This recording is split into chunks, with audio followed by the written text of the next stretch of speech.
Hi, I'm Jonno and I've been a Gold Coast Urban Clean franchise owner for 1 year, 6 months now. So before starting this business, I was a student with Griffith University studying criminology, and then I decided to come into Urban Clean. Well, the reason why I chose Urban Clean is mainly my wife when she looked it up, and then I had a look and they had a really good structure. And also our previous regional owner was really helpful, and the support we got that was coming from Urban Clean, and that was the reason why we chose Urban Clean. The work with Urban Clean is it does get physical. It's a cleaning job, but it is really also enlightening and it's rewarding.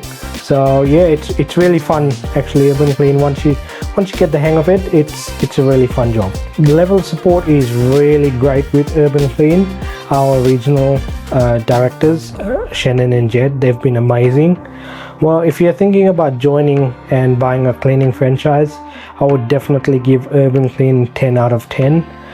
Not just because it's, you're on your own boss, but the support and training that you get is just never ending. For us, coming as we've never owned a business, coming into a business, walking straight into it without any experience at all, the support has really helped us and encouraged us to even encourage more people if they're wanting to join Urban Clean.